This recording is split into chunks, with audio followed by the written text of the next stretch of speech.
Thank you, Michelle, for giving these out. My name is Steve Ponder. I'm a pediatric endocrinologist. I've spoken at these workshops in the past. The last time I was here was a couple years ago. My time with you, like the spirit of Christmas present, is very brief. So I'm going to move forward because I have a lot of material to try to cut through. It's very visual. It's very visual. Some of you may have read my book, Sugar Surfing. Some of you may have attended previous workshops. Yes, I wear the silly hats. Yes, I do. That's my thing. But I'm going to get started. I am a Joslin medalist. I've had diabetes for 53 years, not even close to 69. He's my inspiration, 69 years and moving forward. So I'm looking forward to that as well. There are 8 things if you're going to be a sugar surfer, and my talk would not be complete unless I have a Steve Edelman picture in it, right? So one of the things you have to strive for is to try to live a normal life. Now, I don't know if you think Steve has a normal life. I think he's got a pretty fantastic life by anybody's definition, but I think he's got a normal life. I think nobody would question that Steve is unique. He is a unique person, and so are all of you. We are all unique. Steve can manage situations quite well, just like all of you learn how to do. Managing situations is about sugar surfing. Also, you learn from failing. He showed you several examples already this morning of things that he had to struggle with, just like Jeremy did, just like Aaron did. People that we have to prevail over failure. We have to learn from failure as well. We also work hard, and everybody that's been up here so far is a good example of showing that there's no shame in hard work. Hard work pays off, whether you're using all this technology or whether you're doing it old school, like what you're going to hear me talk about today with sugar surfing. A lot of people ask, sugar surfers ask, what if? What if I do it this way? What if I do that? And quite often we're told we can't do that. Somebody told me yesterday, one of the things that he learned about sugar surfing was that we do have a lot more choice in how we take care of ourselves than what we're first told we had choice in our care. So sugar surfers ask that daring question, what if? How far can I push this? What can I do different than what I was told to do? How can I experiment a little bit, quite frankly? Most importantly, once you do something, it's important to follow through. And somebody who's a sugar surfer learns to follow through on their actions. It's not a one and done experience. And finally, the 8th prerequisite for sugar surfing is, in fact, it's the goal of sugar surfing, is self-confidence. I had several discussions today with some of the attendees about this. It's not about A1Cs. It's not about, quite frankly, it's not about avoiding hypo or hyperglycemia. That still happens to all of us, even with these great technologies.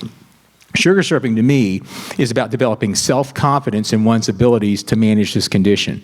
If you need a machine to do that or technology to do that, that's great. Sugar surfing gives you another added dimension of self-confidence that you'll hear me talk about over the next several minutes. Remember, and these slides have been altered since they're on a different computer. They normally would look different, but there are 35,000 choices we each make each day. Not with diabetes, just about making choices in life. That's a total of 12,775,000 choices we make a year. We make 225 choices each day about food alone, and that's if you do not have or do not live with diabetes. That's 82,125 choices. So diabetes care, just like life, is all about choices. It's about choices too. I sugar surf for this reason. This is my granddaughter. Okay? People are always trying to find, what's your mojo? Why do you care about this? Is it about getting an A1C? No. I let that go a while back. I want to be around to see this one grow up. I want to be there for my kids. I want to be there for my patients. My diabetes care is transcended by other things. It's not a number that I'm striving for, not some holy grail A1C out there. Do I have reasonable A1Cs? Sure I do. I think many of you know that. At the same time, my focus is on people like her, to be there for her when she needs me. You can't stop the waves of blood glucose that occur in your life. Nobody can. No more than you can stop the waves in the ocean. But you can learn to surf. This was taken over at Cocoa Beach a few years ago. And that's what sugar surfing is all about. The only person with a straight line blood sugar is a dead person. That's right. That's 10 years old now, right? Okay, let's get to sugar surfing. I've set you up for the right attitude you need to have, the right philosophy you need to have. What do you see here? Those of you that have attended the workshop already know what I'm going to show you. Let me help you out with that. If this helps you out, points. These points are defining a shape. Anybody want to take a stab at that? That's the Big Dipper. Okay, it's actually the constellation Ursa Major. Okay, so my premise is points can define shapes. Now, I just showed you a shape. What was it? Does it have significance to you? If you're in a car, for sure. If you're a pedestrian, for sure. So shapes can be significant. And you don't have to have very long it doesn't take you very long to recognize a shape. We look at these every day when we drive a car. If you're looking at health information, this EKG in by properly trained eyes, or even a machine, can identify health disorders, whether somebody's having or has had a heart attack, or even has a metabolic abnormality going on in their heart. Also, this certainly is a shape. The famous hook echo on a radar image of a tornado. So shapes can carry life-changing information. Now, how many people can see the man in the moon? Can see the man? My father could never see the man in the moon when he was alive, and I always found that interesting because I see it very easily. So unless you're not able to see the man in the moon, maybe the talk will be challenging for you, because I'm going to ask you to look at shapes during the rest of this talk. Now, but the first thing I want to point out is in the concept of points defining shapes, look at these blood sugars. They're all real numbers. Now, look at all that information. That could be on the back of a napkin that I was given by a family or a patient. What if I move those numbers and I put them in a different configuration? A configuration you are all now used to seeing in the form of a continuous glucose monitor. Look at all that information all condensed into shapes. A triangular, an upward tilting shape, and a fairly steady straight directing shape. I'm going to explain what those are and explain what sugar surfing means by recognizing these shapes. Now look at this. If I asked you to study these numbers, would you get the same amount of information in the time it took to look at it this way? Or if I rearrange them and I put them into a shape, and even in this case, maybe highlight those shapes and show you all the features on that trend line, okay? So now you're getting into what sugar surfing is all about. It's shape and pattern recognition, not numerical pattern recognition, shape recognition, which you can then transfer into the numbers and then use to make decisions on how to do self-care in the moment as these shapes are being seen. Not 2 weeks later, but right now, okay? Now, some of the machines, as you well know, you heard earlier, are doing this for you, especially the loops, and the people that are in the looping talk are learning how to do that right now. But you can learn how to do a lot of this on your own right now. You don't have to wait for that technology to be at your doorstep. Sugar surfing is also called dynamic diabetes management. It's all about seeing visual sugar patterns. Your patterns drive your care choices in the moment, right now, just right after this lunch. It's a form of what's called heuristics. Heuristics are mental shortcuts. So it's taking a large group of data, summarizing it in a form you can wrap your head around very, very quickly and make a decision about in the moment. Not just with the numbers, but with all the other things you're doing at that particular point in time. Sugar surfing falls back on this basic quality improvement style pattern. See the patterns, SURFs, see the patterns, understand their significance, respond appropriately. That responding appropriately may be doing nothing. You know, imagine this, you don't take an insulin dose. That's a do nothing, that's a nothing burger. But that potentially affect your diabetes control? Well, certainly. What if you take your insulin and don't eat, or don't eat the full amount of carbs? Could that omission affect your control? Certainly. So you have to embrace omissions as well as actions in regards to what responding means. Sometimes you just look at a trend line and you're very happy with it, you leave it alone. Follow up carefully. You have to follow through. It's not a one and done experience. How many people play golf and expect to tee off and hit a hole in one every time? Or every time they hit a service on a tennis court, they're expecting an ace? Well, of course not. The whole game is about the back and forth. So following up is something we don't teach enough in diabetes, which is very important for sugar surfing. This is your anatomy lesson. When I went to medical school, I had to learn human anatomy first before I understood how all these parts fit together and how they work together metabolically. This is not unlike what you would see if you remember the musical Sound of Music. When Maria was teaching the children how to sing, she sang that song, Do, Re, Mi. Well, those are just a representation of the notes of the musical scale. These are the notes, if you will, of the musical scale of sugar surfing. There are 6 of them. And once you recognize them, that's all you will ever see on a trend line. There is a shelf, a period of stability. There is a delta wave, a period of change. There's a drop, an equal period of another period of reduction, a pivot, which is a change in the direction or flow of the trend line, either up going up, going down, or going down, going up. Usually that's done under the influence of insulin or exercise, although plus minus for exercise, because many of you may have exercise that tends to raise your blood sugar. Likewise, a carb pivot will tend to raise your blood sugar plus minus stress. Sometimes stress may lower blood sugar, at least appear to lower blood sugar in some people. That's why I put a plus minus there. An inflection is a bend. It's a change in the direction of flow of the trend line defined by these points, right? It goes down or it goes up. Now, the lag time is calculated. From the point in time you do some action, whether it's exercise, food, or insulin, and you see an inflection, that's a calculable period of time. You can estimate that time frame, and that's called the lag. Mark my word, I will show you through the rest of the time I have with you examples of this and how you can use them and leverage this information to make decisions. Now, with that in mind, look at this trend line. Okay? Now, some of you that sugar surf can already see what I'm about to show you. Those of you that don't know what this is will hopefully see this by the end of the 30 minutes. You see the delta wave. You see that rise. Now, I call a delta wave, personally, a change of 30 points. Now, that's totally negotiable. It's whatever change you think is significant, and I'll talk about that in a second. But that one went up certainly more than 30 points. An insulin dose was given, you see, 5 units, and then there was a lag time before there was any discernible change or reduction in the blood sugar level, and a drop occurred, okay?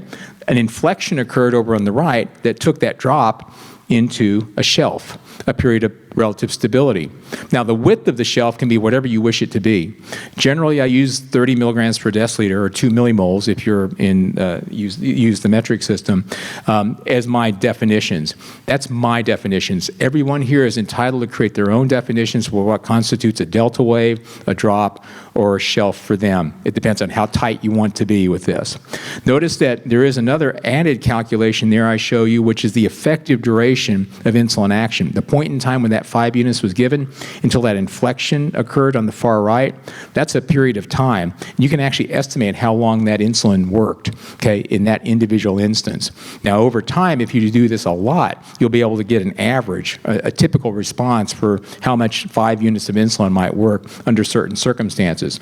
This is not precise in the sense that you can say, I will always have a 2-hour duration of insulin action. It gives you a range. There's nothing in diabetes that's precise. I think we all know that. We're all friends here. We can all talk that way. Notice the lag time. That's the gap, as I showed you earlier. So all the 6 elements are there. The delta wave, the lag, the drop, the inflection, the pivot, which is the whole center point of this, is the pivot, which I showed you there, which is an insulin pivot. So that's sugar surfing right there. I'm going to show you how we do it in a second. Here's an example, more complicated, but you see the basic construct. A delta wave going up, a dose of insulin given to slow it down, and actually a second dose as the delta wave started to increase further, which eventually leveled off into a shelf. It inflected into a shelf. Now, it's a dirty shelf. I got that. We're not talking about perfectly straight lines. There's static, or there's noise in the data, as you can see, but it's a fairly steady trend line. About 2.5, 3 hours later, an additional dose of insulin was taken with a lag time, as you can see. A drop was taken. It inflected back into a shelf around 4 o'clock in the morning. That was from one meal. The take-home message about this is that was an evening meal that had a long duration of action because of its composition. It was not just all carbs. It was a little bit of everything, right? And just an example of what we sometimes see happening overnight, as Aaron was saying earlier about sometimes our blood sugars go up. It's not always because we have a bad basal. It can be the lingering effect of how our body is metabolizing food. And remember, these fast-acting insulins we're using, whether it's Afrezza or whether it's Fiasp or any of the Novolog, Humalog, or Apidra, those have a fairly short duration of action. And conceptually, whoever told you that, whatever you eat is going to be covered in an hour and a half or 2 hours of insulin action? Of course, there's going to need to be follow-through. Those of you that are pumpers have learned to program your pumps to extend the delivery of insulin to cover that. That's a different topic altogether. But my point here is I'm doing this with injections. Sugar surfing is not about pumps. It's not about injections. It's about decision making. It's about using your intelligence and using your experience to make decisions about when to do things and when not to do things, and have a construct on how you figure it out, as I've explained to you already. Now, this is another very important concept. I put all my concept slides are up in the front here. This is the 9 basic trending patterns. And when you think about it, it makes perfect sense. This is common sense, and many of you have already probably figured all this out. You have a high range, you have an in range, and you have whatever you define as a low range of blood glucose levels. And in those 3, you can go one of 3 directions: steady, up, or trending down, at different rates of speeds. But those, if you multiply that by 3 by 3, that's 9.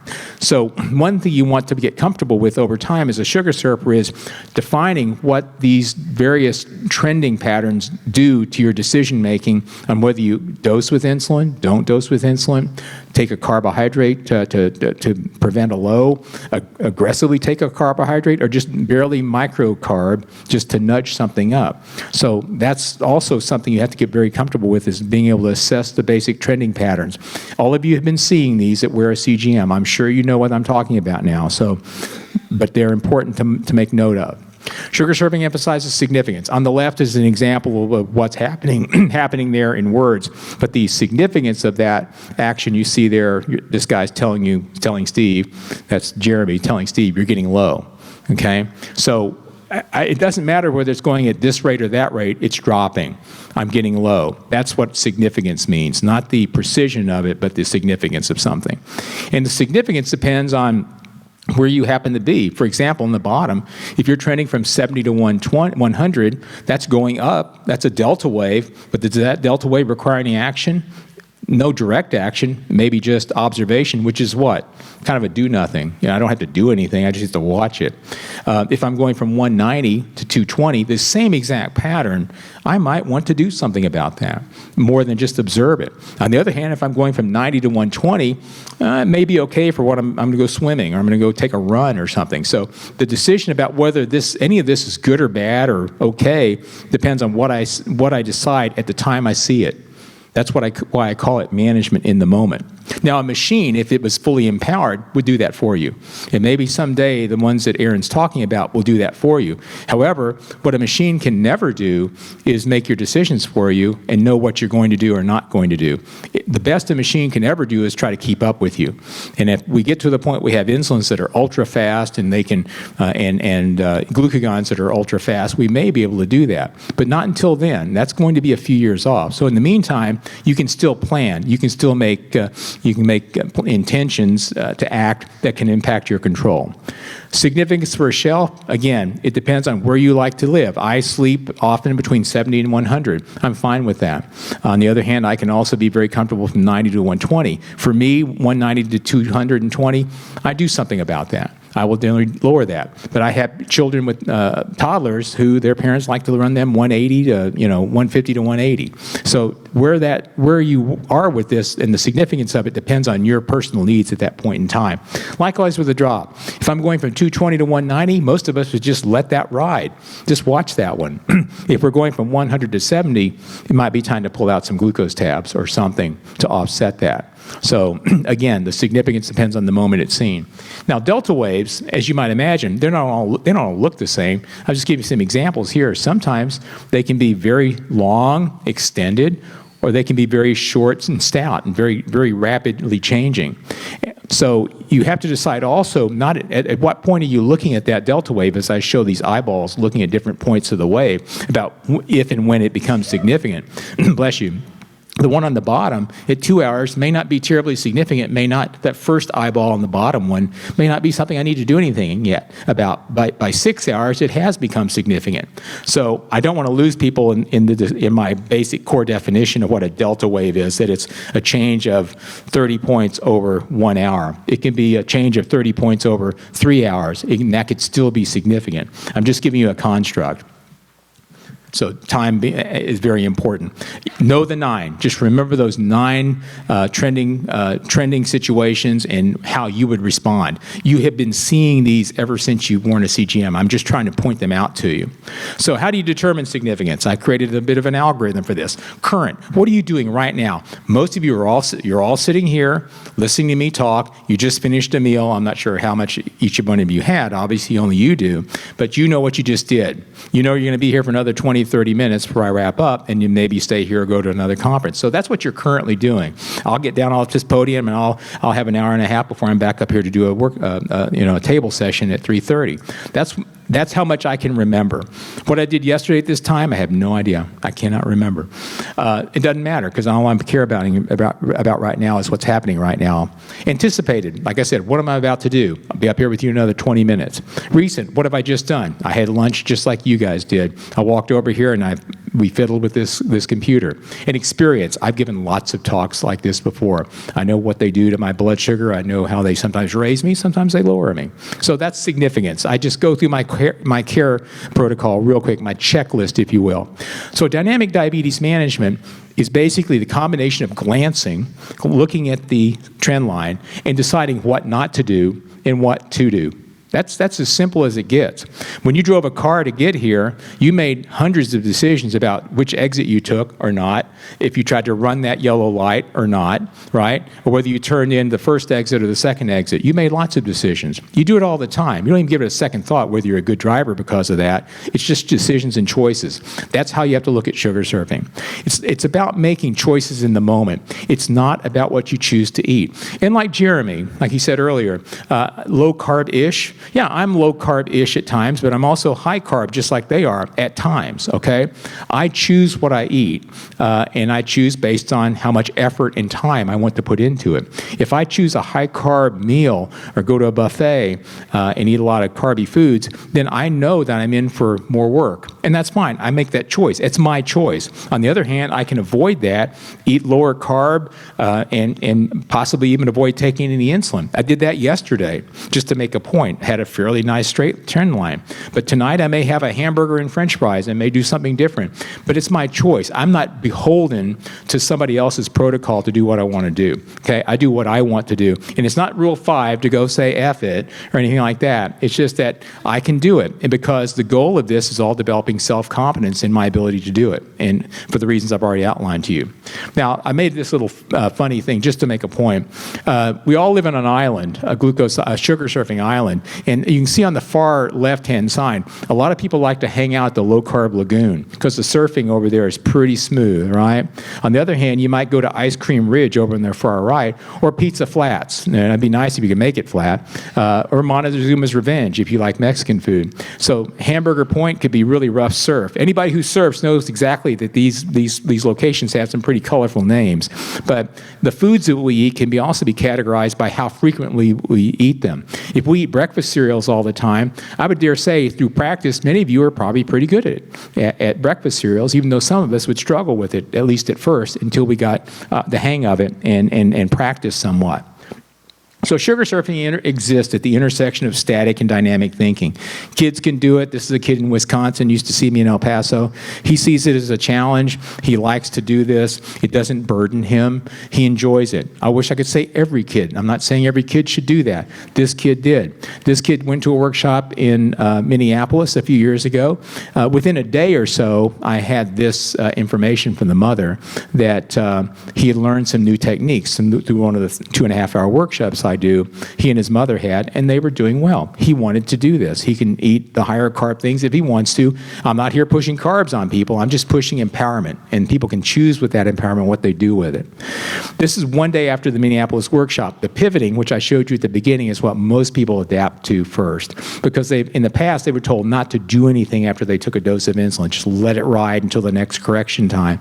And they realized that they could do something to turn that rise, and in doing so over time, lower the A1C.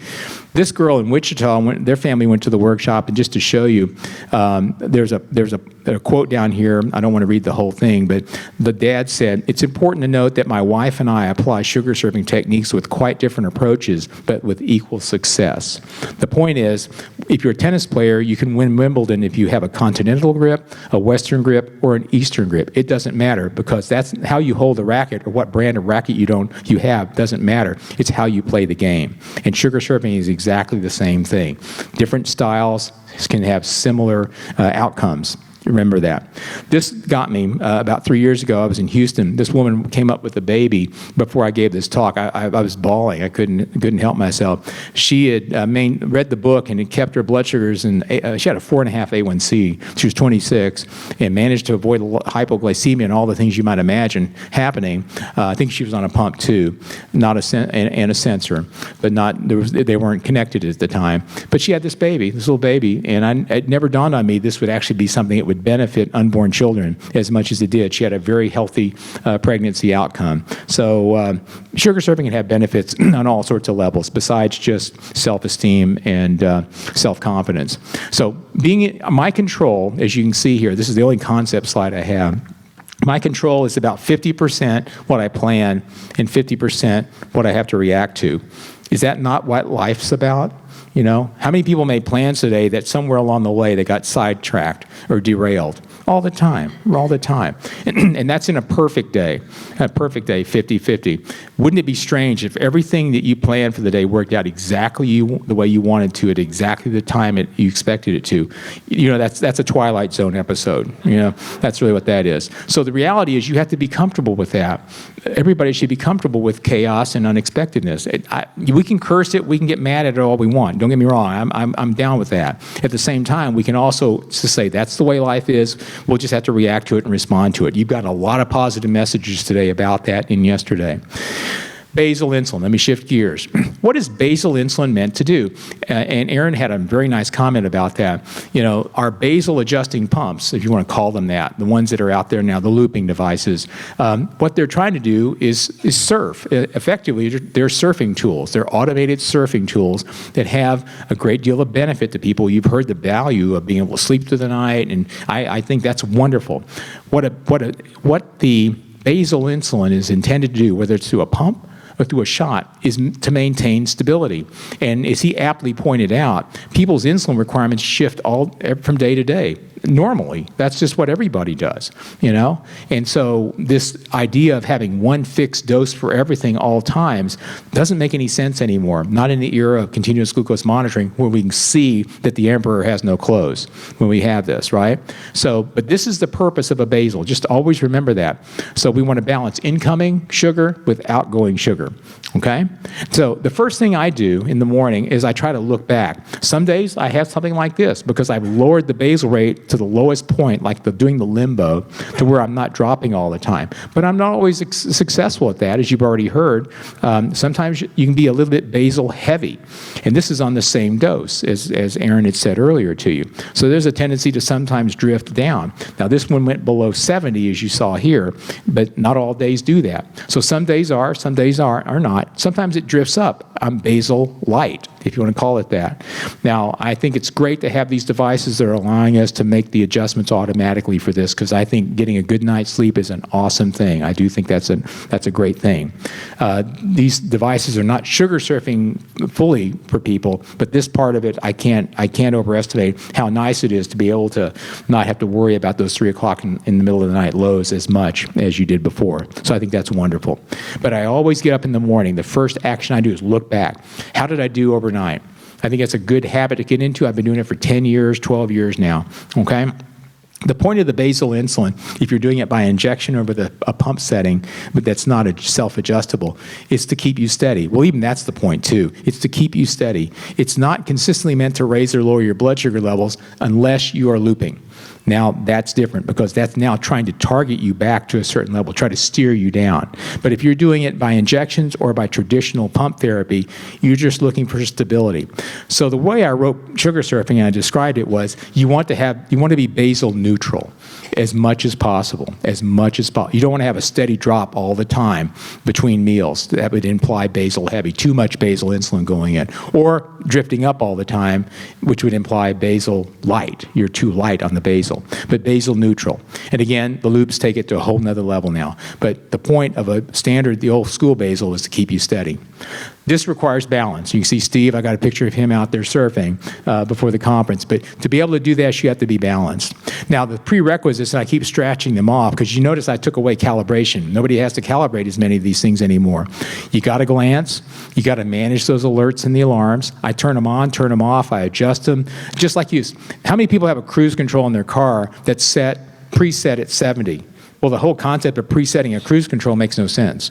You have to set it for whatever the flow of the traffic is. I have that same philosophy with alerts and alarms. I set them to meet my needs. The alarm clock you set for what you have to do the next day. It's not always going to go off at 6 o'clock in the morning. Sometimes it'll be 9, right? Or sometimes you turn it off. So manage those alerts and alarms like you would anything else. Change them as needed and reset them back to where you want them from day to day. And set a steady basal insulin effect. So that picture looks kind of deceiving. In reality, it's that's a person looking down. It's flat on the ground. It's an optical illusion. My point here is that you have to look. You have to glance.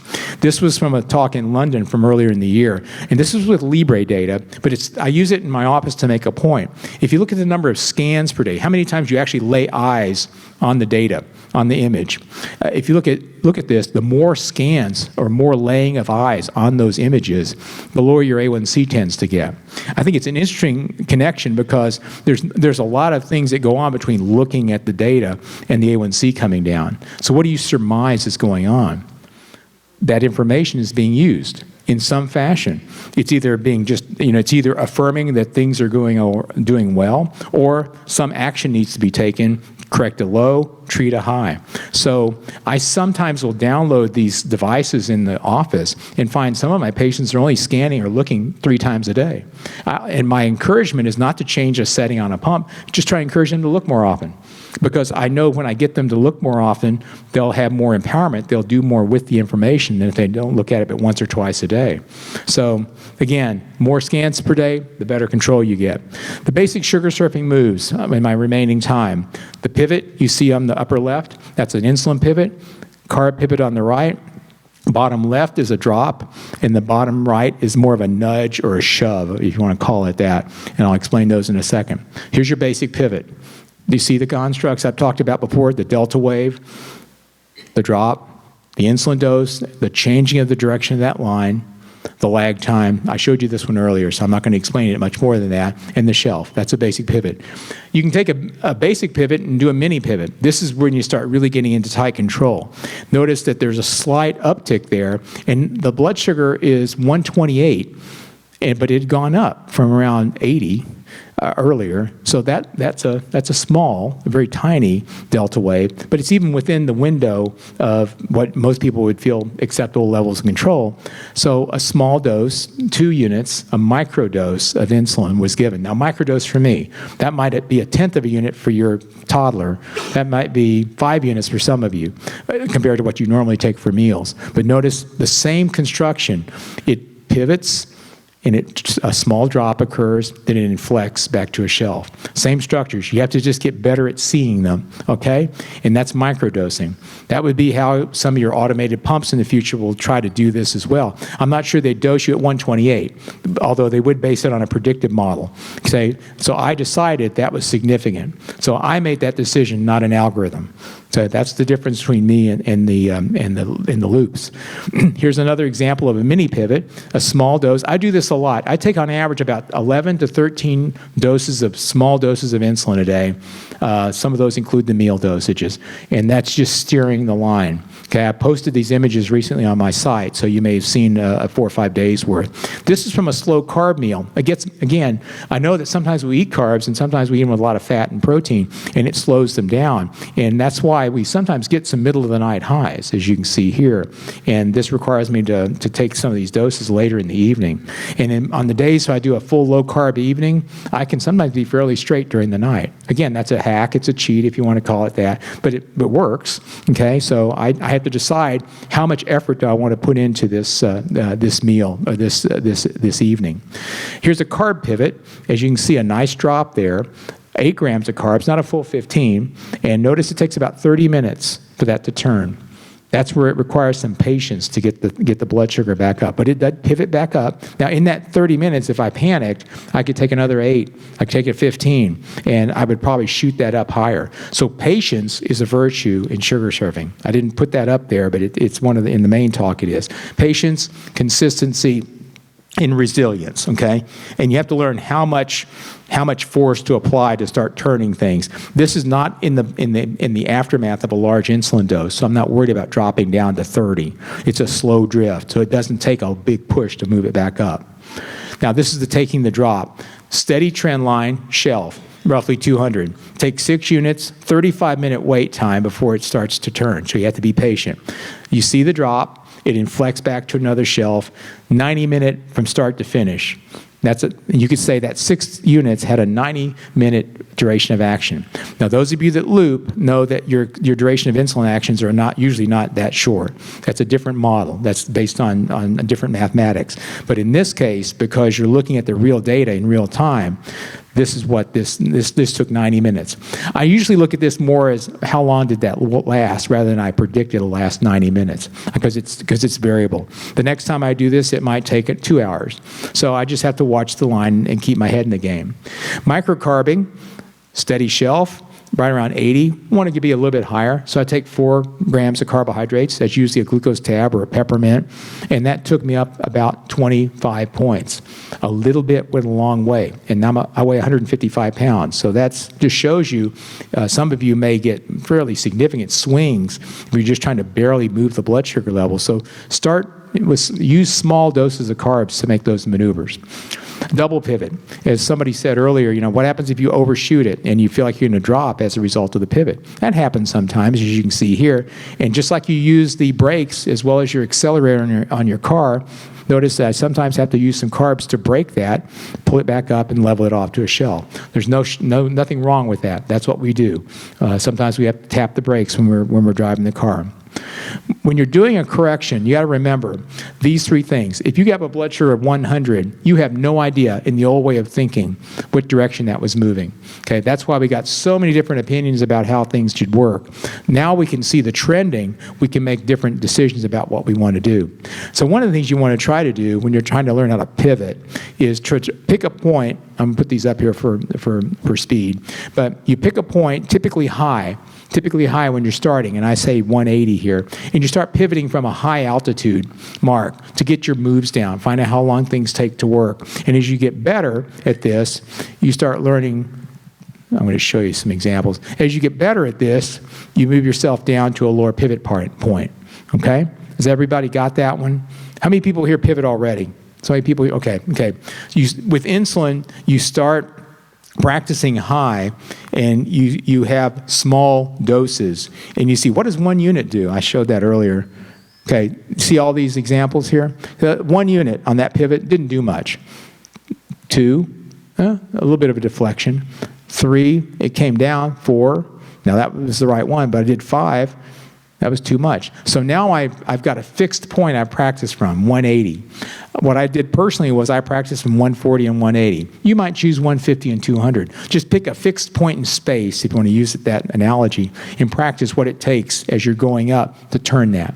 And if you do that several times, you will start getting a feel for what it takes to turn a rising trend. That's the information that young man took home with him from Minneapolis that was able to slow down those pivots and bring his A1C down, okay?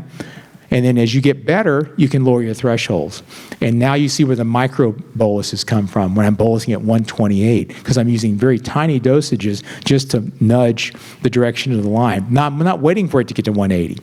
I'm trying to preempt those rises. And that's at the heart of what sugar surfing is all about. So before anybody does this, you have to practice do your floor exercises.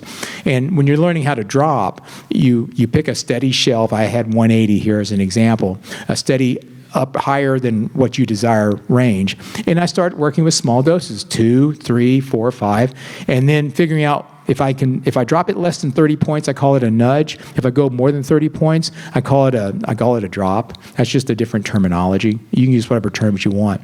But I'm learning how to steer and shape the line. That's what sugar surfing is about. Okay, again, same metaphor. You practice diving from fixed heights. You can do the same thing for your blood glucose levels. And as your confidence grows, you start doing those from lower thresholds, as you can see here. Okay? Now, when you're watching a drop, you have some decisions to make. When that eyeball is seeing that drop or at the 2-hour mark, you have several decisions to make. Do you, are you going to let it, you may have actually treated that or given some glucose for that. If so, you may have to take a pivot dose of insulin because it started to bounce back up. Or maybe that was the result of a correction that just petered out and now you're going back up. So that decision is, do I need to take another dose? You could be flattened out on a shelf and you have to consider taking a drop, as I've shown you already. If it drops further and you level off around 100, you might just say, I'm just going to glance at that. There's nothing more that I have to act except keep an eye on it. If you keep dropping, you may have to do a carb pivot. So whenever I look at this, I'm thinking of those 4 things that may be the next actions, and keep an eye on it. That's sugar serving. Just like when you're driving the car, you have to look in the rearview mirror every now and then as you look ahead through the windshield. Waiting for the bend, extremely important. That is when you wait, and this is what some people call pre-bolusing. You dose your rapid-acting insulin if you're taking the standard Humalog, Novolog, or Apidra, and you're waiting to see the inflection. The inflection is the bend. That's what you're looking for. And what that's telling you is the insulin's working. It may be okay to eat. Now, you also then have to think about, well, what am I eating? Is it a fast carb, a medium carb, or a slow carb? So I have to use that in my mental decision-making to know when the best time to eat. Plus, if I'm dropping, if I'm steady, if I'm rising, that, as I showed you earlier, those 3 different positions, that will also weigh into my decision making. Okay? So those are not too many things to consider or in your mind as you're making these choices. But waiting for the bend is very important. The insulin does not work instantly unless you're doing Fiasp or you're using Freeza. And that's when this rule changes, because then you can dose right before you eat based on what you're eating. And as Aaron said earlier, you can have the chocolate cake with a Freeza because you're going to have 2 things there. You're trying to synchronize the effect of 2 actions, the maximum lowering effect of the insulin and the maximum rising effect of the food. You want to synchronize those 2 things. So timing becomes everything. And if you time your dose and your meal properly, you'll have the least amount of rise after the meal. What does that translate into from a practical standpoint? Lower A1C. That will give you a lower A1C later, because it's the rise in blood sugar that after the meal that often contributes to the higher A1Cs. And we're not focusing enough time on that as we should. Microcarbing, it's always wise when you're learning how to see what a carb does, if you're treating a trending low or a low reading, is start high and work your way down. Try 15 grams at 80. Has anybody done 80 on a trend and taken 15? Does it usually take you more than 20 points, 50 points, 100 points? If I do 15 grams at 80, I'll be 220. That's just what it does to me. Everybody here might be different. And that's in the absence of any insulin in the background, okay? Just the basal insulin. Inflections.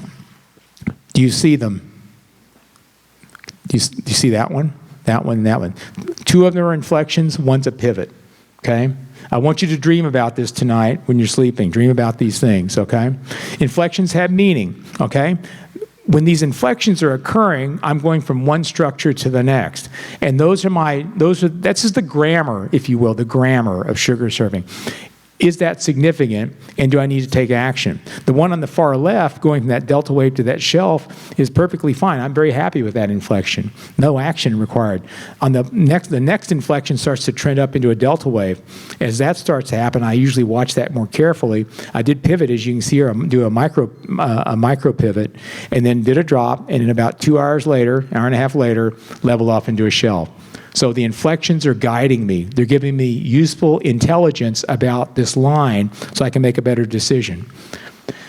I've got just a few more slides left. Why the different response here? The DIA means duration of insulin action. 8 units, 4 units, 6 units, and then 2 6 units that were separated in time by a few hours, but with vastly different actions. Why? And now the next night is this, just so you know. So I can't say it's something that I need to change. It's the food. This was the food I had the night before. This was a hamburger and onion rings, okay? Hamburger and onion rings. Double meat hamburger and onion rings. I don't usually eat that, but it took that much insulin to fight that off dosing on these delta waves, as you can see these reds were going up, I would take a follow-up dose. And it's interesting because I've eaten that same hamburger without the onion rings. It's the onion rings that seems to be the culprit, the fried foods. Because the burger, I can usually manage with 1 or 2 dosages. The onion rings, because of the way they're fried, often have a much more lingering effect. Any fried food in me seems to have that. I've learned that. That may be different for you, but it's something I learned with sugar surfing, is my unique individual patterns of response to my favorite foods, like I was showing you before on the island. I have 10 favorite places I like to go, and I know those foods very well, and because of that, this was an old slide here. My current double meat burger, I can pretty much keep straight because I practiced it. It's practice. That's all sugar surfing is having a good understanding of your patterns and practicing. And again, the next night was this. So I wasn't going to overreact and say I needed to change something, okay? And this is exactly what it is, an 8-hour duration of food action from cheeseburger and onion rings. So let's review. What are these? Drops, right? What is this? Little various delta waves, right? What about these? I think you already know. They're green. Okay, these are shelves. Then you got inflections, and then you got 3 pivots there, okay? I didn't put the lags in there, but these are the basic structures, okay? Now, some of us are low carb, and I've done some low carb examples here. No insulin, just low carb eating, and I'm sure some of you guys do that. But still, I eat low carb sometimes, and same meal I showed you earlier, that it still went up. I had to learn how to sugar surf through that one. I took a bit of a mini pivot, as you can see there. This is a woman sent me this on her night watch. This is 2 eggs only.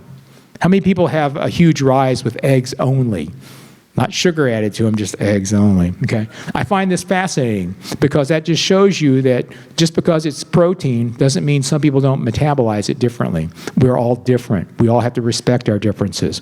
I don't know why. I'm not going to even try to guess, but that's what happens, okay? Brisket, a little bit of a rise with certain meats, right? And again, this is a full 21-gram day carb surfing. I still had to surf, okay? So low carb makes it easier to surf the low carb lagoon, but I still have to have surfing principles.